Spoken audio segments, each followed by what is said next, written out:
Good morning, scholars. Today we're going to continue our progress through Farr's Homeric Greek, a book for beginners. We'll be dealing with Lesson 12, which is a review of all the previous material learned so far. So we'll be breaking it down into three parts. First, a review of nouns and adjectives. Secondly, a review of the pronouns. And part 3, we'll review all the verbs. So here we go. So first off, we have our simplest base first declension feminine nouns. And these are nouns where the eta remains consistent throughout all the forms of the singular. And so we have boule, hekatombe, montosune, patre, pure, suke, cruce, clange, and clytemnestra. Now, to test whether you know these words or not, boule is a plan. Hekatombe is a sacrifice of very big proportions, 100 bulls, sheep, and cattle. Montosune is the gift of prophecy.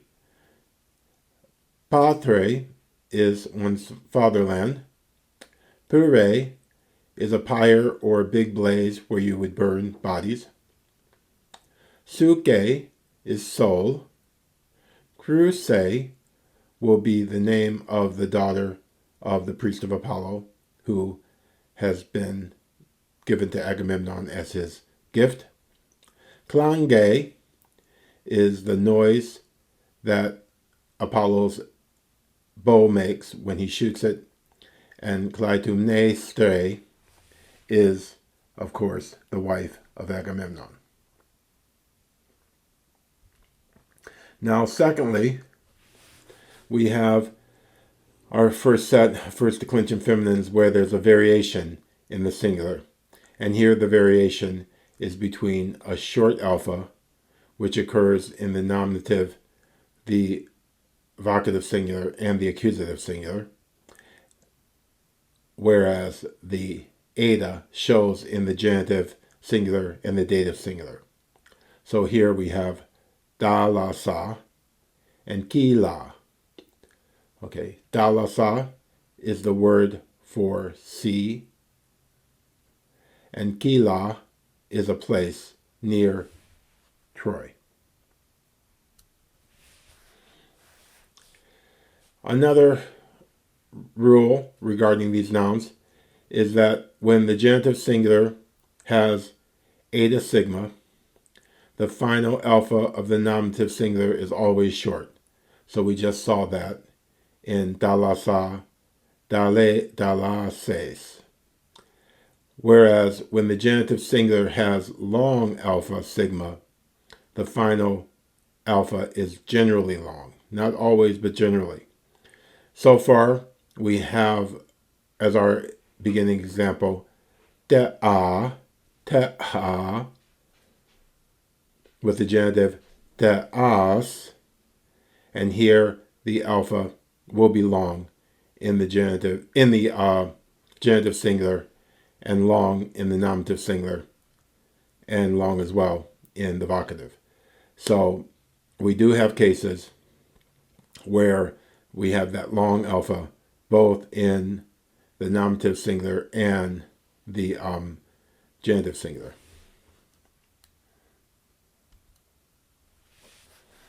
Next, we have to recall the first declension nouns which are masculine. And these forms are usually the names of heroes or characters in the Iliad. So we have Chryses, Chrysao, Atreides, Atreidao, Peleiades, Peleiao, and these are respectively Chryses, the father, priest of Apollo of Crusade, Atreides, the son of Atreus, Agamemnon, Peleades, the son of Peleus, that is to say, Achilles himself. And in all but the nominative and genitive singular, these nouns are declined exactly as the feminine nouns in eta sigma. So the only thing you really have to really be attendant to with these first declension masculines are the forms of the nominative singular and the genitive singular. And for those who are interested primarily in Attic or New Testament Greek, the genitive singular will borrow the genitive singular of the second declension and be omicron upsilon. Now, for the accent of the epsilon omega form, this is an exception to the general rule regarding how a long last syllable will pull the accent forward, and so consult Smythe 163a for the details of this exception.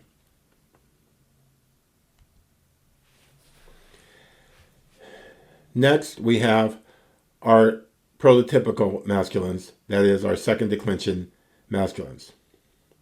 And here we have argeios, danaos, hekebolos, danatos, deos, dumos, laos, oikos, oionos, Olympos, Priamos, and Stratos.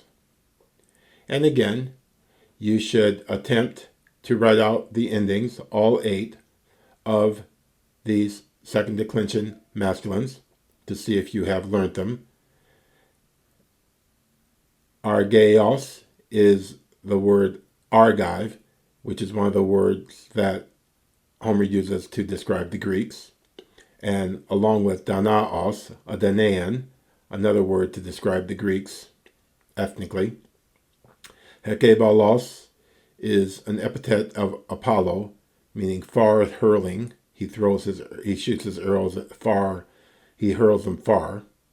Danatos is death. Deos is a god, a male god, but can refer to a female as well.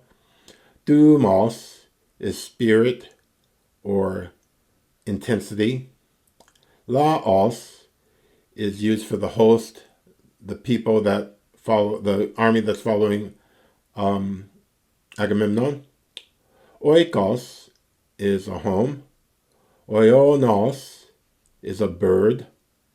Olympos is where the gods live.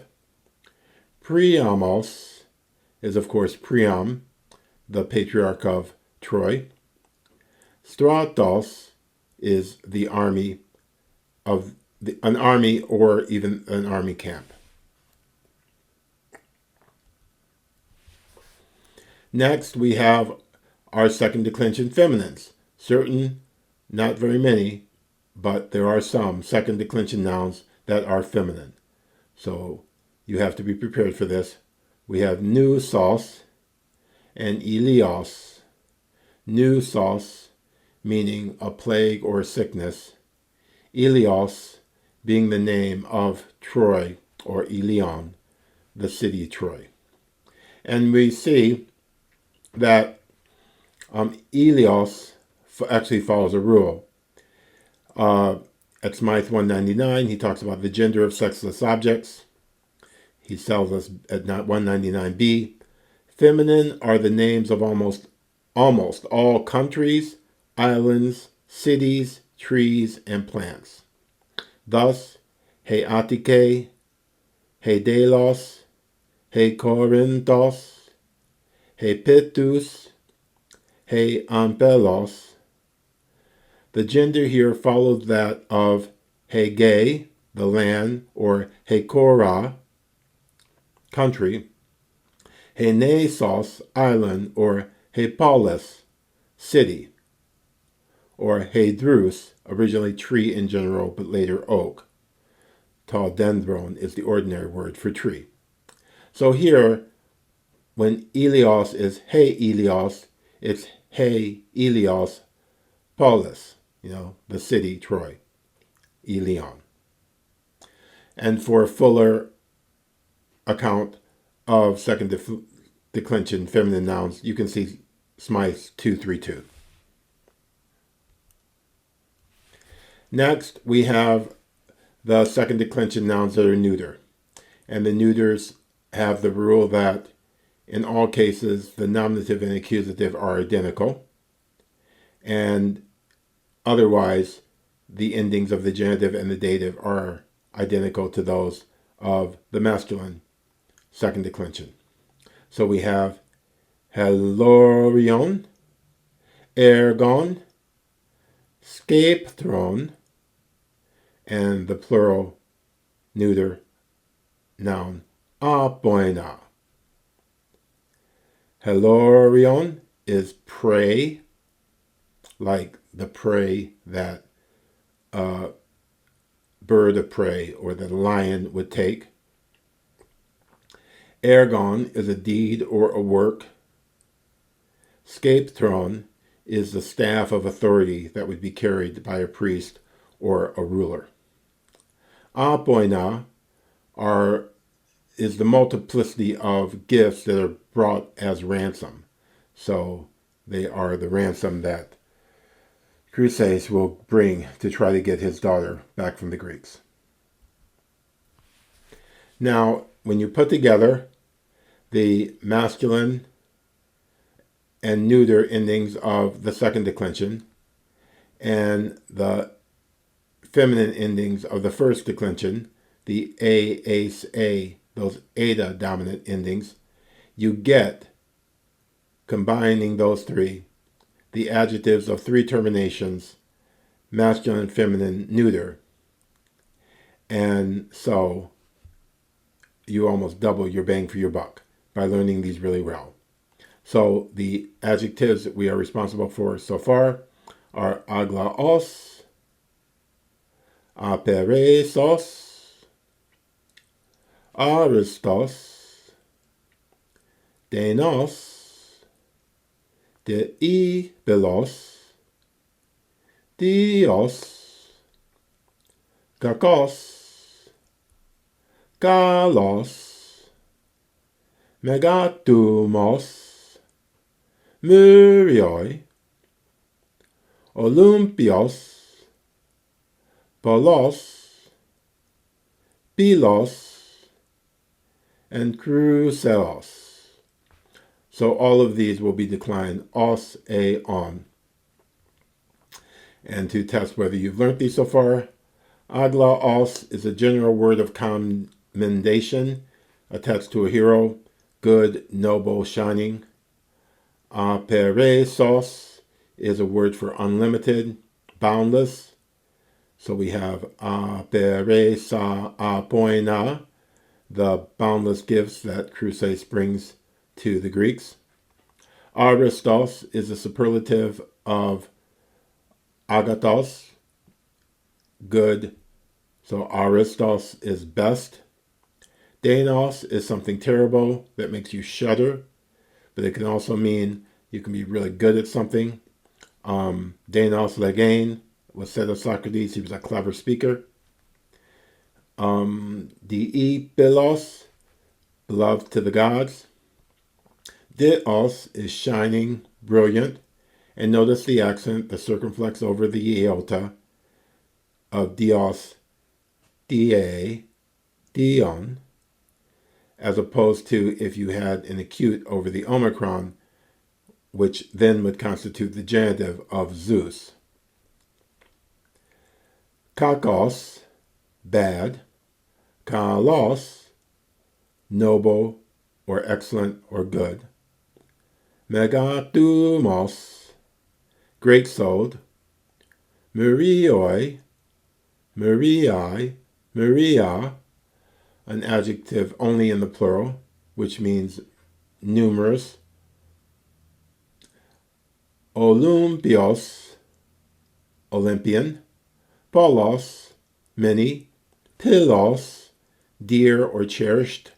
Crucelos, golden. Okay, so that's a review of our first and second declension nouns. At this point, you should be able to write out the endings as a paradigm and be comfortable with those endings in their variations, especially the variations of the feminine first declensions, because we'll be moving in lesson 13 on to the third declension nouns, and those are very, very complex, and you need to really make sure that your first and second declension nouns are very secure in your mind before you add this next layer of complexity. So good luck, keep working on your Greek. Goodbye, and I'll see you again soon.